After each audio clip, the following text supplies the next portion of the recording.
Você que acompanha o programa Fôlego, eu sou Enzo Amato, professor de Educação Física, e hoje eu vou contar para você um tema sugerido por Gustavo Maia. Ele exatamente nesse momento está em Atenas para correr a maratona lá, vindo de Nova York. Correu a maratona de Nova York uma semana atrás. Ele falou, muita gente escreve perguntando como faz para fazer 2 provas seguidas. Bom, e é isso que eu vou contar para você hoje, fica ligado aí.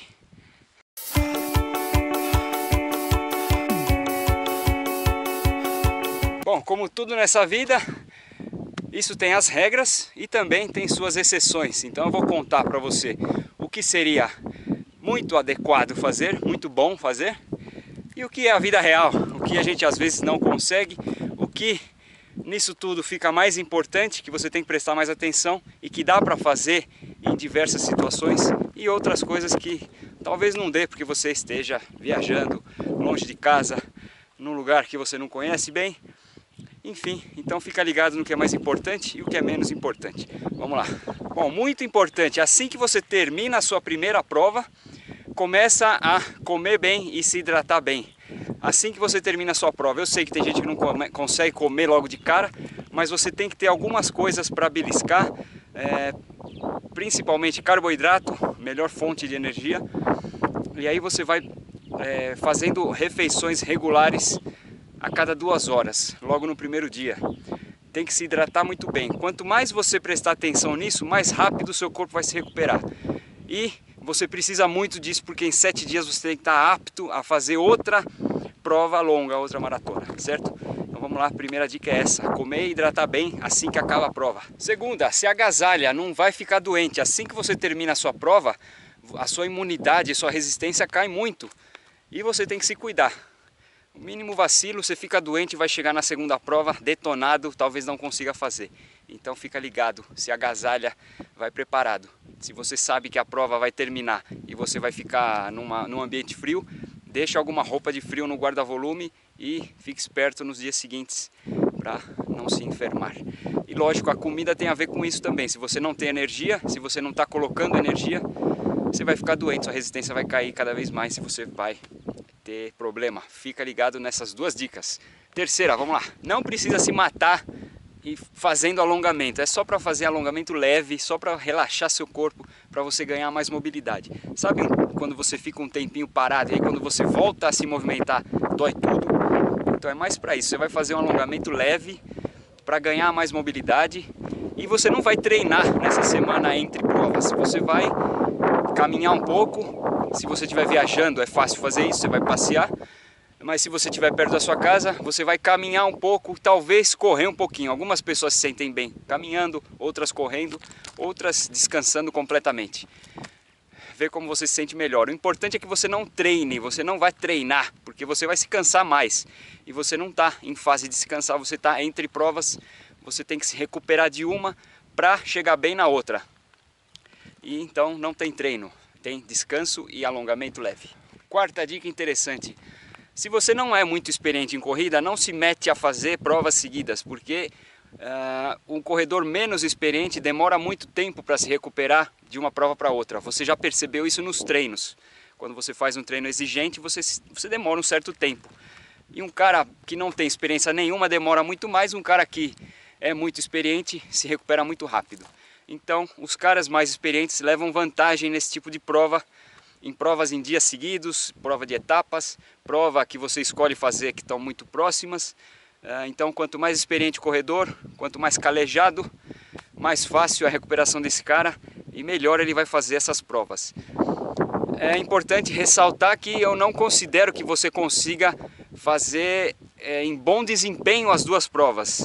Você tem que pensar em completar, talvez fazer bem uma e mais ou menos a outra. Mas enfim, eu não acho que se você tivesse uma prova como objetivo, você faria melhor do que tendo 2. Então vamos lá. Bom, agora faltou falar o que acontece na vida real, né? Essa aí foi o ideal.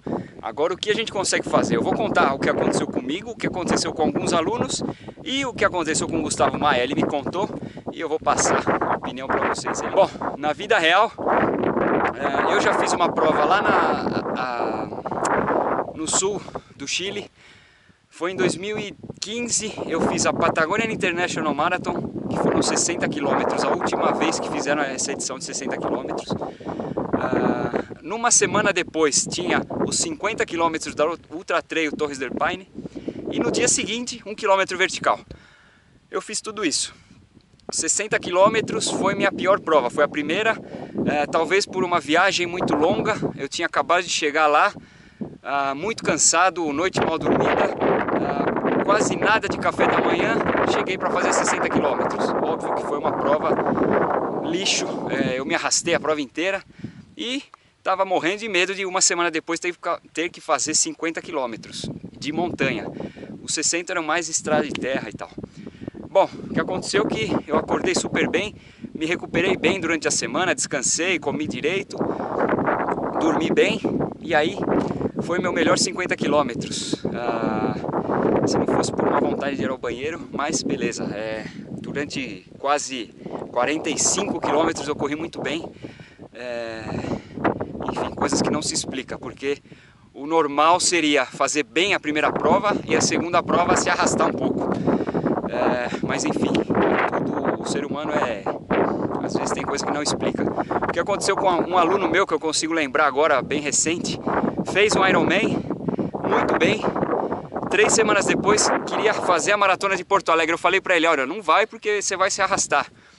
Ele, a contragosto, foi, desrespeitando a minha opinião, foi lá, fez a maratona muito bem, 3 horas e 15 mais ou menos. Um tempo muito bom para ele, o melhor tempo da maratona dele.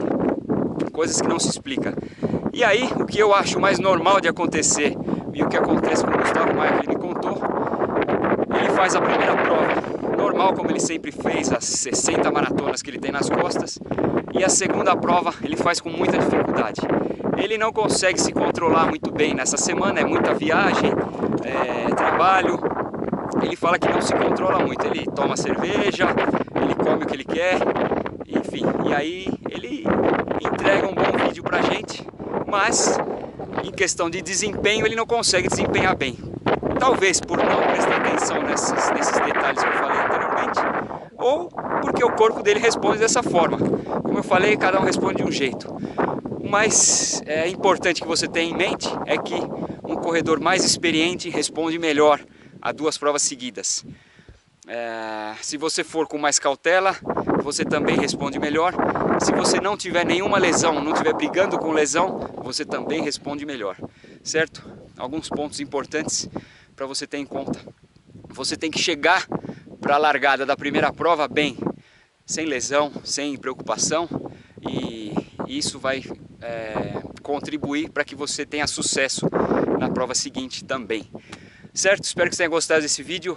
Inscreva-se no canal do Programa Fôlego, nos siga nas redes sociais, @Programa Fôlego, @Enzo Amato Treinador.